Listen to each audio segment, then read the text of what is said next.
లోకి వెళ్ళిపోతున్నాను నేను ఈ 10 ఎకరాల్లో పళ్ళ చెట్లే పెడదాం అనుకున్నాను. కాబట్టి నాకు ఈ చుట్టుపక్కల విపరీతమైన అడవి పందుల బెడద ఉంది. వందలు వచ్చి దాడి చేసేయి. అందుకని నేను ముందు ఏం చేశానంటే తోట పెట్టేటప్పుడే చక్కగా లాభం లేదని నేను చైన్ లింక్ జాలీ తీసుకొచ్చి 10 ఎకరాల చుట్టూతో చైన్ లింక్ జాలీ తీసుకొచ్చాను.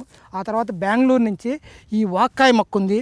ఈ వాక్కాయ మొక్క తీసుకుని ఒక 2000 చెట్లు తీసుకొచ్చేసేసి ఈ బెంగళూరు నుంచి తీసుకొచ్చేసి చెట్టుకి ఫెన్సింగ్కి 2 అడుగుల దూరంలో లోపల పక్కన నాటాను.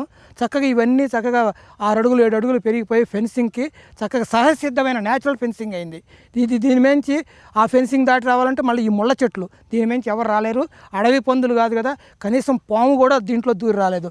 అంత థిక్ ఈ విధంగా ఉంటుంది. కాబట్టి ఇది రైతులకి ఫెన్సింగ్కి చాలా అద్భుతంగా పనిచేస్తుంది. సహజసిద్ధ అదేమన్నా చైన్ లింక్ జాలి కొంత రక్షణ ఇచ్చింది.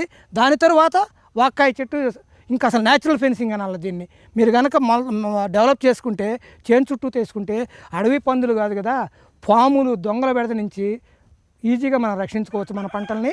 దొంగలు కూడా రాలేరు. ఇంత 5 అడుగులు పెరిగిద్ది, ఇది 7 అడుగులు ఎత్తు పెరిగిద్ది, 5 అడుగులు వెడల్పు పెరిగిద్ది. దీని నుంచి దొంగలు దూకి రాలేరు. అందుకని దొంగల నుంచి రక్షణ ఉంటుంది. ఈవెన్ పాము దీంట్లో రాలేదు. ఇంత ముళ్ళు ఉంటాయి దీనికి, అడ్డదిడ్డాలకి ఈ విధంగా ముళ్ళు ఉంటాయి కాబట్టి పాములు కూడా దీంట్లో దొరవలేదు. కాబట్టి సహజంగా న్యాచురల్గా ఈ వాక్కాయ కంచి పెంచుకోవచ్చు. ఇది వాక్కాయ చెట్టు ఇది ఫెన్సింగ్తో పాటు సహజసిద్ధమైన న్యాచురల్ ఫెన్సింగ్గానే కాకుండా ఇది పళ్ళు కూడా ఇస్తుంది. ఇది చక్కగా నీరుడు ఇది పెట్టినాక 1.5 సంవత్సరాల 2 సంవత్సరాల తర్వాత కాపు మొదలవుతుంది. ఆ తర్వాత నాకు ఈ 3 సంవత్సరాల చెట్టు నాకు ఈ సంవత్సరం 4 టన్నుల దాకా ఈ 10 ఎకరాల చుట్టూ ఉన్న ఈ చెట్లు 4 టన్నుల దాకా నాకు క్రాప్ ఇచ్చింది. నేను బయట ఇవ్వగలిగాను, అమ్ముకోగలిగాను. తరువాత దీని నుంచి మళ్ళీ నేను రైతులు చాలా విపరీతంగా నాకు ఫోన్ల మీద ఫోన్ చేసి ఈ మొక్క అడుగుతున్నారు. కాబట్టి రైతులకి ఇద్దామని నేను 4 సంవత్సరాల నాడు ఏ రేటు కొనుక్కొచ్చుకున్నాను అదే రేటుకి చీప్గా ఇస్తే పాపం వాళ్ళని పెట్టుకుంటారనే ఆలోచనతో ఒక 3-4 లక్షల చెట్లు చక్కగా డెవలప్ చేస్తున్నాను. రైతులందరూ వచ్చి చక్కగా తీసుకెళ్తారంటున్నారు. సహజసిద్ధంగా పెంచుకుంటే మాత్రం చాలా బాగుంటుంది. ముళ్ళు పంది అనేది లోపలికి అడుగు కూడా పెట్టదు. ఈ